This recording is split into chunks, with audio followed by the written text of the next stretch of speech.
I'm going to go through 2 quick examples just so people kind of have some heads up of practical real-world examples of how these specs actually matter. And we've got some of these over at our booth if you want to check them out. So Sidekiq in mini PCIe and M.2 cards, basically complete radio transceiver plus FPGA on a card, uses the 9361, gives you that 70 meg to 6 gig tuning range. So yeah, you can plug it in, you can mechanically mount it, get PCI Express over the edge connector. This is the block diagram of what's actually inside the card. For the hardware folks that care about this, you can see in the center is dominated by the radio transceiver, as well as having the FPGA in the back end that can be used for signal processing and moving data back and forth between the host system. And the reason this is interesting, and this gets back to the interface type, by having it in a standard interface, immediately we are able to drop it into lots of different systems and have complete either proof of concept or production systems go out the door. So things like laptops, tablets, and NUCs and other embedded systems become completely viable.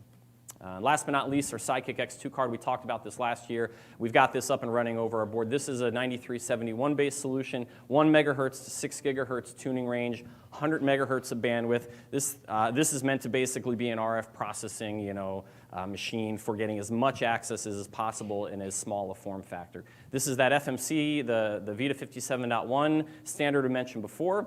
It is meant to plug into a variety of different host systems, and a couple of the examples here I'll show you real quick. 3U VPX as well as some Thunderbolt systems. We're actually demoing the Thunderbolt system over at our table in the expo area. So swing by if you want to see it.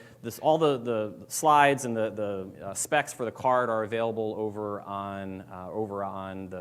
at the table if you want to get a little bit more info. I will mention real quickly here that on the software side of things, if you are an existing using Sidekiq or you've used any of our Sidekiq cards in the past, there's GR Sidekiq blocks that we host up on GitHub that are going to be updated to include support for this. Again, it just looks like any standard PCI Express-based Sidekiq card from that perspective. So I'm happy to give you some more insight around that if you're interested.